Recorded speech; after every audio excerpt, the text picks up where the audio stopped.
Unang Samuel, Kabanata 17. Nagsama-sama ang mga hukbong Filisteo sa Soko, na sakop ng Huda, upang lusubin ng Israel. Nagkampo sila sa Ephes Damim, na nasa pagitan ng Soko at Azeka. Si Saul naman at ang mga Israelita ay nagkampo sa may libis ng Ela, at doon naghanda sila sa pakikipaglaban sa mga Filisteo. Magkaharap ang dalawang pangkat. Ang mga Filisteo'y nasa isang burol at nasa kabila naman ang mga Israelita. Isang libis ang nakapagitan sa kanila. Isang pangunahing mandirigma ang lumabas mula sa kampo ng mga Filisteo. Ang pangalan niya ay Goliath, at siya ay mula sa lungsod ng Gat. Ang kanyang taas ay halos 3 metro. Hinamon niya ang mga Israelita na makipaglaban sa kanya. Tanso ang kanyang helmet, gayon din ang kanyang kasuotang pandigma na tumitimbang ng 57 kilo. Tanso rin ang nakabalot sa kanyang binti at hita, pati ang tabak na nakasakbat sa kanyang balikat. Ang hawakan ng sibat niya ay napakalaki, at ang bakal naman na tulis nito ay tumitimbang ng 20 libra. Nasa unahan niya ang tagadala ng kanyang kalasag. Sumigaw si Goliath sa mga Israelita, "Bakit nakahanay kayong lahat diyan para lumaban? Ako'y isang Filisteo, at kayo nama'y mga alipin ni Saul. Pumili na lang kayo ng ilalaban sa akin. Kapag ako'y natalo, alipinin ninyo kaming lahat. Ngunit kapag siya naman ang natalo, kayo ang aalipinin namin. Hinahamon ko ngayon ang hukbo ng Israel. Pumili kayo ng ilalaban ninyo sa akin." Nang marinig ito ni Saul at ng mga Israelita, nang hina ang kanilang loob at sila'y natakot. Si David ay anak ni Jesse na isang Efratita mula sa Bethlehem, Huda. Nang panahong iyon, si Jesse ay mahina na dahil sa katandaan. 8 ang anak niyang lalaki. Si David ang pinakabata. Sina Eliab, Abinadab at Sama, ang 3 pinakamatatanda niyang anak, ay kasama ni Saul sa labanan. Habang sila'y kasama ni Saul, ang bunso namang si David ay pabalik-balik kay Saul at sa Bethlehem para alagaan ang mga tupa ng kanyang ama. Sa loob ng 40 araw, umaga't hapong hinahamon ni Goliath ang mga Israelita. Isang araw, inutusan ni Jesse si David, "Anak, dalhin mo agad itong 5 salop ng sinangag na trigo at 10 tinapay sa iyong mga kapatid na nasa kampo. Ibigay mo naman ang 10 hiwang kesong ito sa pinuno nila. Tingnan mo na rin ang kalagayan nila at ibalita mo sa akin. Mag-uwi ka ng kahit anong bagay na makapagpapatunay na galing ka nga roon." Ang 3 anak ni Jesse ay kasama nga ni Saul at ng mga Israelita sa libis ng Ela at nakikipaglaban sa mga Filisteo. Kinabukasan, maagang bumangon si David. Ipinagbilin niya sa iba ang mga tupang inaalagaan at nagpunta sa lugar ng labanan. Dala ang pagkaing ipinabibigay ng kanyang ama. Nang dumating siya sa kampo, palusob na ang buong hukbo at isinisigaw ang kanilang sigaw pandigma. Nagharap na ang mga pangkat ng Israelita at ng mga Filisteo. Iniwan ni David sa tagapag-ingat ng kagamitan ang kanyang dala at tumuloy siya sa lugar ng labanan upang kumustahin ang kanyang mga kapatid. Samantalang sila'y nag-uusap, tumayo na naman si Goliath sa unahan ng mga Filisteo at muling hinamon ang mga Israelita. Narinig ito ni David. Nang makita si Goliath, ang mga Israelita ay nagtakbuhan dahil sa matinding takot. Sinabi nila, "Tingnan ninyo siya! Pakinggan ninyo ang kanyang hamon sa Israel!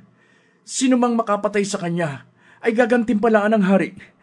Bibigyan ng kayamanan, ipakakasal sa prinsesa, at ang buong sambahayan ng kanyang ama ay hindi na pagbabayarin pa ng buwis." Tinanong ni David sa mga katabi niya, "Ano raw ang gantimpala sa sinumang makakapatay sa Filisteyong yan?" at sa makakapag-alis ng kahihiyan sa Israel? At sino ba ang paganong ito na humahamon sa hukbo ng Diyos na buhay? Tulad ng narinig mo, ganon ang gagawin ng hari sa makakapatay sa Filisteyong yan. Sagot ng mga kausap niya. Narinig ni Eliab, ang panganay na kapatid ni David, ang pakikipag-usap niya sa mga kawal. Nagalit ito kay David at sinabi, "Anong ginagawa mo rito? At kanino mo iniwan ang iilang tupa na pinapaalagaan sa'yo? Alam ko kung anong nasa isip mo. Gusto mo lang manood ng labanan." Sumagot si David, "Bakit? Ano bang ginawa ko? Masama bang magtanong?" Tinalikuran niya si Eliab at nagtanong sa iba. Ngunit ganoon din ang sagot sa kanya. Nakarating kay Saul ang mga sinabi ni David at ipinatawag niya ito. Pagdating kay Saul, sinabi ni David, "Hindi po tayo dapat masiraan ng loob dahil lang sa Filisteyong yun. Ako po ang lalaban sa kanya." Sinabi ni Saul, "Hindi mo kaya ang Filisteyong yun. Batang-bata ka pa, samantalang siya ay isang mahusay na mandirigma mula pa sa kanyang kabataan." Ngunit sinabi ni David kay Saul, "Ako po ang nag-aalaga sa kawan ng aking ama. Kapag ang isa sa mga tupang inaalagaan ko ay tinatangay ng leon o oso, hinahabol ko po ito at inaagaw ang tupa. Kapag hinarap ako ng leon o ng oso, hinahawakan ko ito sa panga at pinapatay. Nakapatay na po ako ng mga leon at mga oso. Isasama ko po sa mga ito ang Filisteyong yun, sapagkat ang nilalait niya'y ang hukbo ng Diyos na buhay." Idinugtong pa ni David, "Iniligtas ako ni Yahweh mula sa mga mababangis na leon at mga oso. Ililigtas din niya ako sa kamay ng Filisteyong yun." Kaya't sinabi ni Saul, "Kung gayon, labanan mo siya at samahan ka nawa ni Yahweh." At ipinasuot niya kay David ang kanyang kasuotang pandigma, ang helmet at ang tansong pambalot sa katawan. Nang maisakbat na ni David ang tabak ni Saul at sinubukang lumakad, hindi siya halos makahakbang sapagkat hindi siya sanay sa ganoong kasuotan. Kaya sinabi niya kay Saul, "Hindi ko na po gagamitin ang mga ito." At hinubad niya ang nasabing kasuotang pandigma. Pagkatapos, dinampot niya ang kanyang tungkod. Namulot siya ng 5 makikinis na bato sa sapa.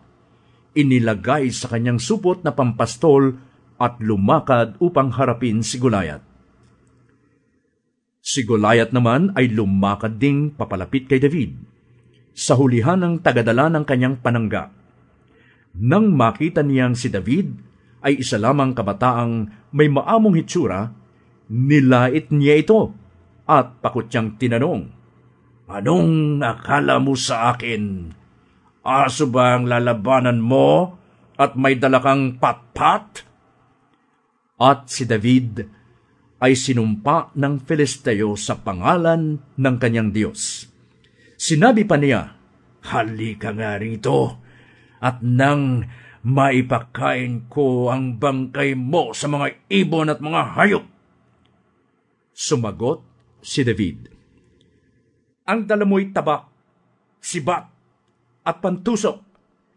Ngunit lalabanan kita sa pangalan ni Yahweh, ang makapangyarihang Diyos ng Israel na iyong hinahamak. Ngayong araw na ito'y ibibigay ka ni Yahweh sa aking mga kamay.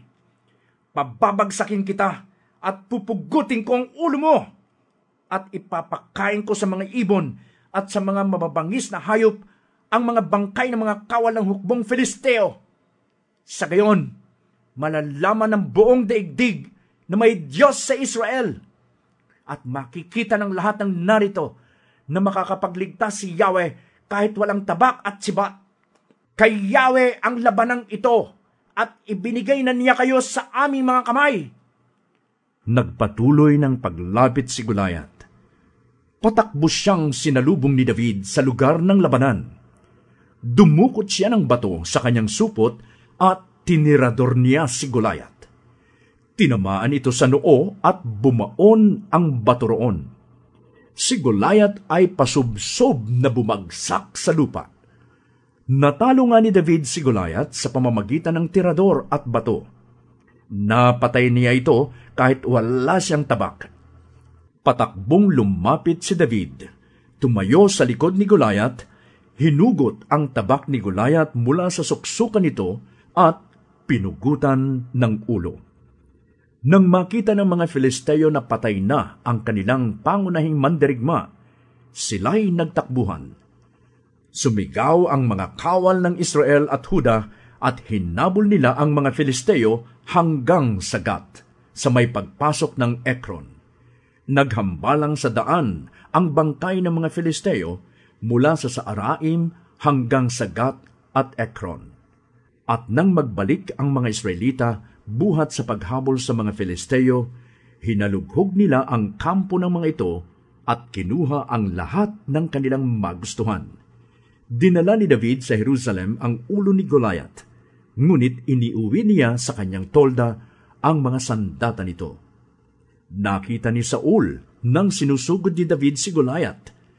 Itinanong niya sa pinuno ng kanyang hukbo, "Abner, kaninong anak ang batang yon?" "Hindi ko po alam, kamahalan," sagot ni Abner. "Kung gayoy, ipagtanong mo kung sino ang kanyang ama." Utos ng hari. Nang magbalik si David, sinalubong siya ni Abner at sinamahan sa hari. Dala pa rin ang ulo ni Goliath. At tinanong siya ni Saul, "Kanino kang anak, binata?" Sumagot si David, "Anak po ako ni Jesse, na taga Bethlehem."